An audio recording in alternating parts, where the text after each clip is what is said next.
Pour bien comprendre le mouvement parnassien, qui se développera dans les années 60-70, il faut revenir un petit peu en arrière. En effet, c'est un mouvement qui est lié à une notion forgée un petit peu plus tôt dans le siècle, l'art pour l'art. L'expression art pour l'art apparaît au tout début du XIXe, donc en pleine période romantique. Benjamin Constant écrit dans son journal « L'art pour l'art est sans but, tout but, dénature l'art ».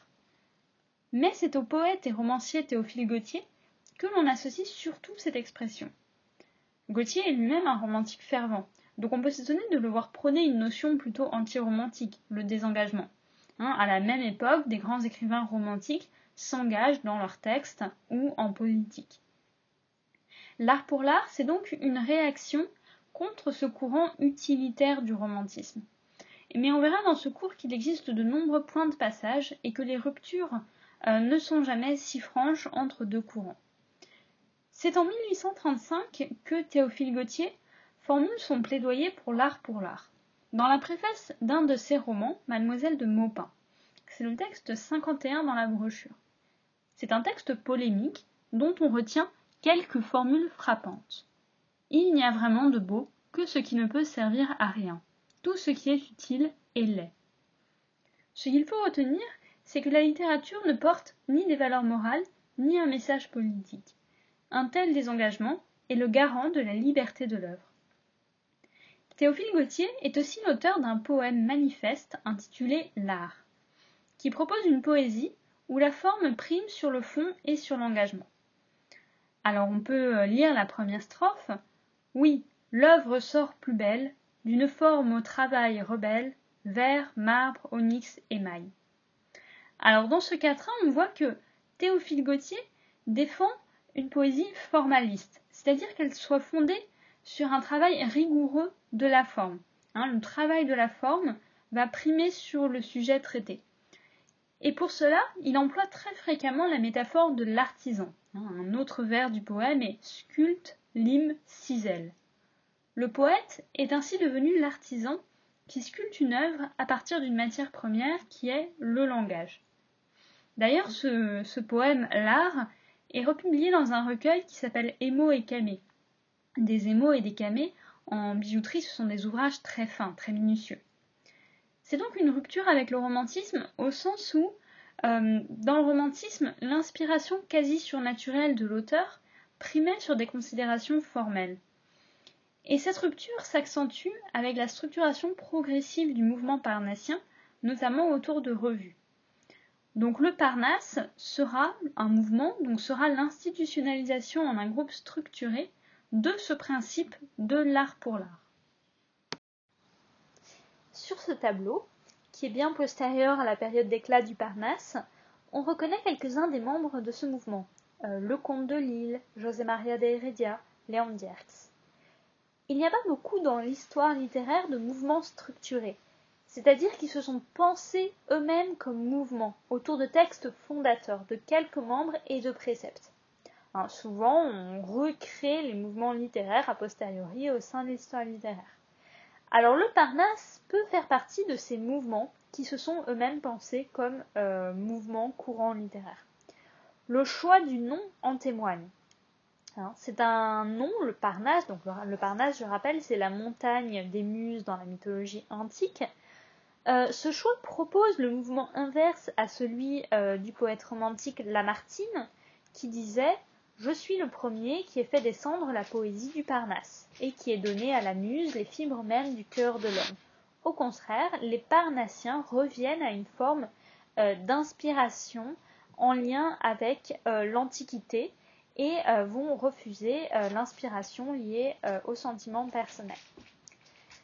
Bien plus tard, en 1884, le poète Catulle Mendès proposera une série de conférences, La légende du Parnasse contemporain, qui contribueront à instituer cet ensemble de textes comme mouvement au sein de l'histoire littéraire.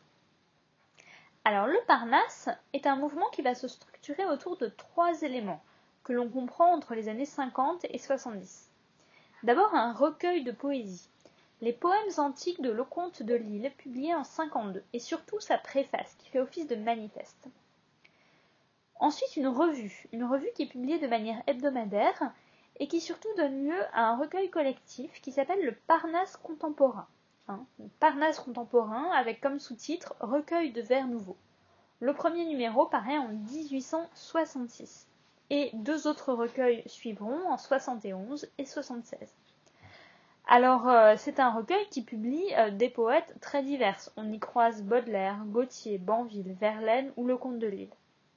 Il n'y a donc pas de doctrine claire au sein de cette revue qui a surtout pour fonction de publier des jeunes poètes. Cette revue est publiée par un éditeur qui s'appelle Alphonse Lemaire et qui joue un rôle important dans la structuration du Parnasse. C'est l'éditeur de la revue, c'est aussi l'éditeur de nombreux recueils de poésie et il se présente lui-même comme l'éditeur de la plupart des poètes et va jouer un rôle dans le rassemblement au sein d'une publication unique de poètes de sensibilités différentes. Le sous-sol de ces librairies deviendra un lieu de réunion pour les poètes parnassiens. Dans ce courant littéraire, la notion de réunion, de salon est importante. On peut citer le salon de Nina de Villars, dans lequel se réunissaient les parnassiens. Alors donc on voit que c'est un mouvement, mais qui est aussi caractérisé par sa disparité et par les possibilités d'évolution. Beaucoup de poètes publiés dans cette revue ne se reconnaissent pas dans tous les prétextes que je vais énoncer, ou les remettront en cause. Donc bien sûr, il n'existe pas de liste close et officielle des parnassiens. Alors quelles sont les grandes caractéristiques de la poésie parnassienne ? Gardez bien à l'esprit que ce sont des grands principes qui ne se rencontrent pas partout dans tous les poèmes parnassiens, et ce sont des principes qu'on a élaborés en histoire littéraire un petit peu de manière postérieure, à partir des grandes constantes de ces textes. Alors d'abord, ce sera l'autonomie de l'art, ce qu'on a vu avec l'art pour l'art. Le refus de l'engagement et de l'utilitarisme de l'œuvre, qui est jugé bourgeois, et tout cela est remplacé par une prise de distance, une certaine hauteur par rapport aux questions contemporaines. Cela va aller de pair avec un certain élitisme, un dédain du suffrage populaire, l'idée que la poésie serait réservée à une élite. Le poète Lecomte de Lille va jusqu'à dire « L'art, dont la poésie est l'expression éclatante, est un luxe intellectuel accessible à de très rares esprits. » Autre principe, l'importance de la recherche formelle, c'est ce qu'on a vu avec le formalisme, la virtuosité dans l'écriture, l'importance des expérimentations. La beauté est sacralisée, et pour cela, on va retrouver très régulièrement parmi les inspirations des parnassiens la Grèce antique. La Grèce antique, les statues antiques comme modèle d'une perfection formelle plastique. Autre principe, le refus de l'effusion romantique qui passe par un principe d'impersonnalité, voire d'impassibilité. On ne dit pas « je » dans les poèmes. Les poètes s'effacent, on n'a pas de présence du je lyrique, et on préférera les sujets, par exemple, mythologiques ou historiques ou exotiques. Et tout cela va aussi avec un refus de l'emphase, refus de l'effusion, refus de l'emphase.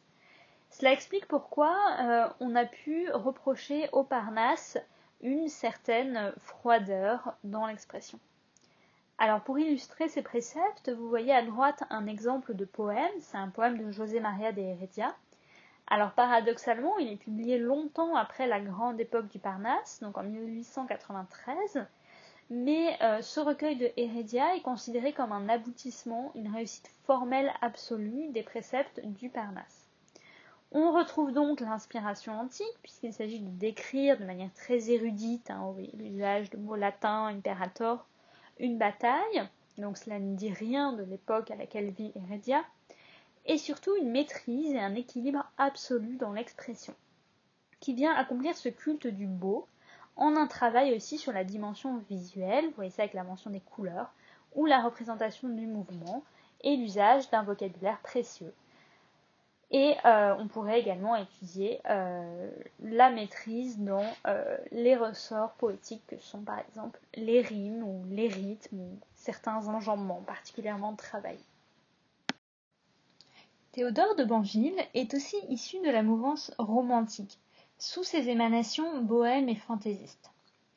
À sa mort, on saluera d'ailleurs dans la presse le dernier des romantiques.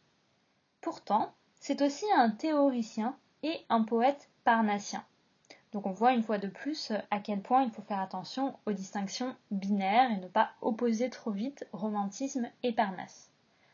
Ainsi, il adresse un poème en 56 à Théophile Gautier, dans lequel on peut lire « Le poète oiseleur manie l'outil du ciseleur ».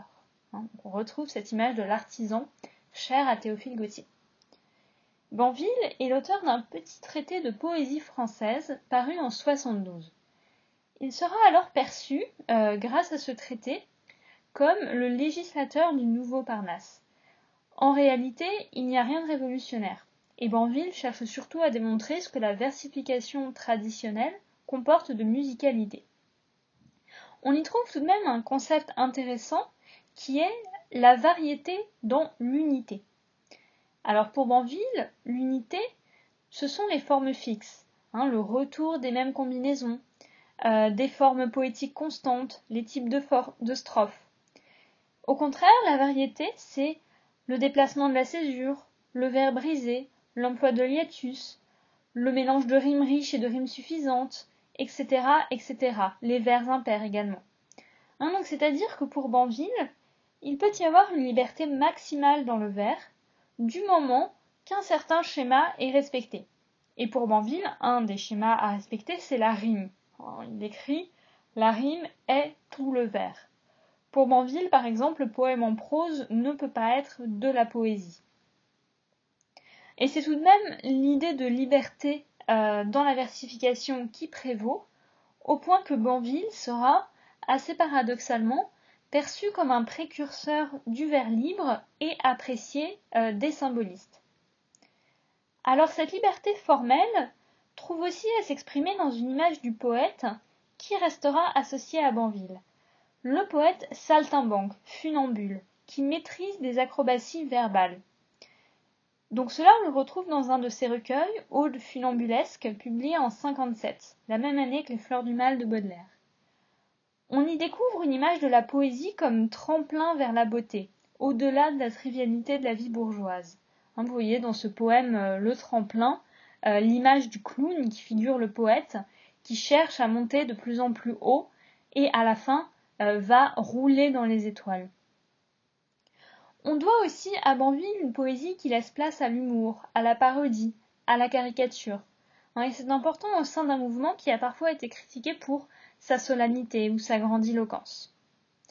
Et on a aussi reproché aux Parnassiens une poésie sans émotion. Pour Banville, au contraire, l'émotion et le sentiment sont associés au travail sur le style, sur les mots, les mètres et les rimes.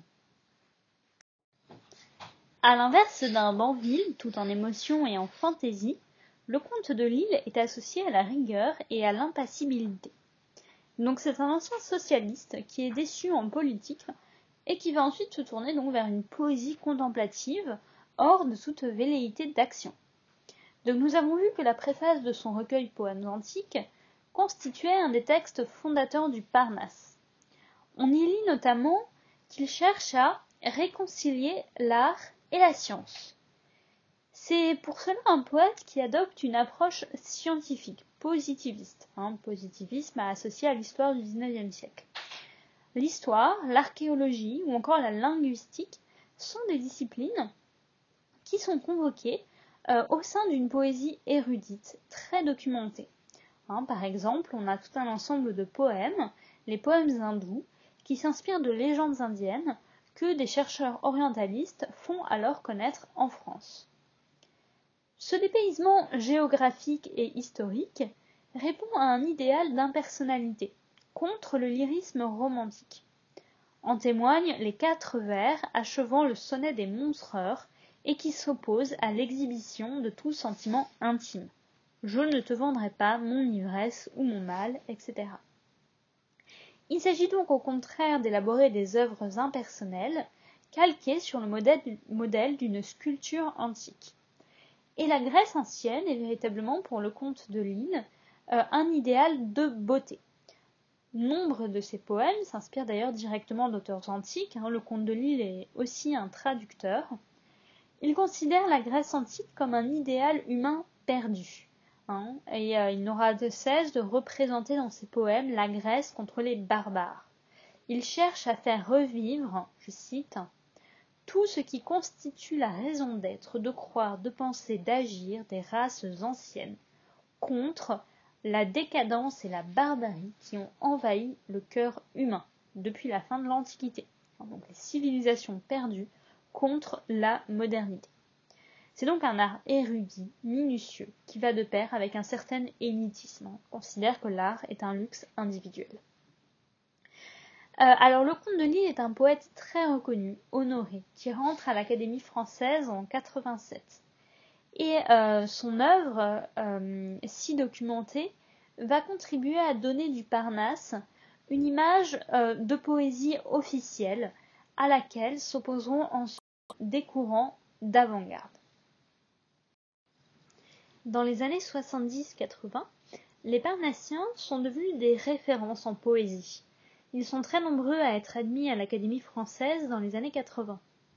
Mais ils sont aussi admirés au-delà des honneurs officiels. Quand Arthur Rimbaud, adolescent, veut se faire voyant, c'est dans sa lettre du 15 mai 71, il qualifiera le comte de Lille de très voyant et range parmi les talents Dierx, Copé ou Sully Prudhomme, des Parnassiens. Il cherchera aussi une protection à Paris auprès de ses cercles poétiques en s'adressant d'abord à Théodore de Banville.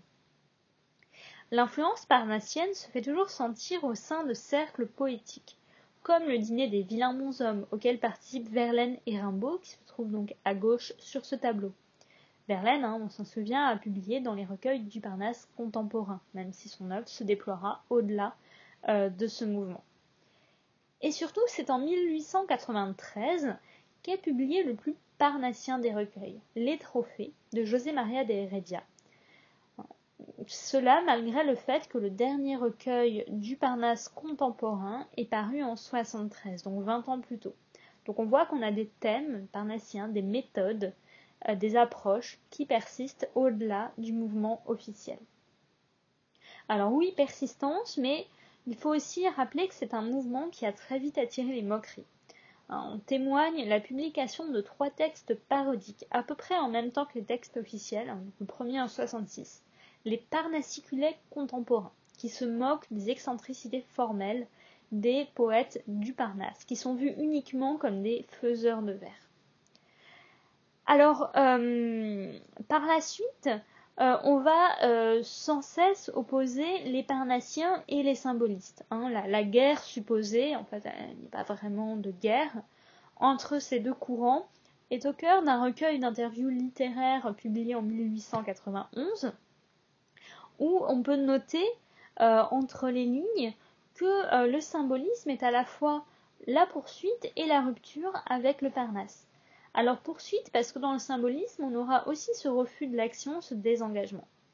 Mais rupture, parce que le symbolisme prendra la sensibilité et l'irrationnel contre les valeurs positivistes scientifiques du Parnasse.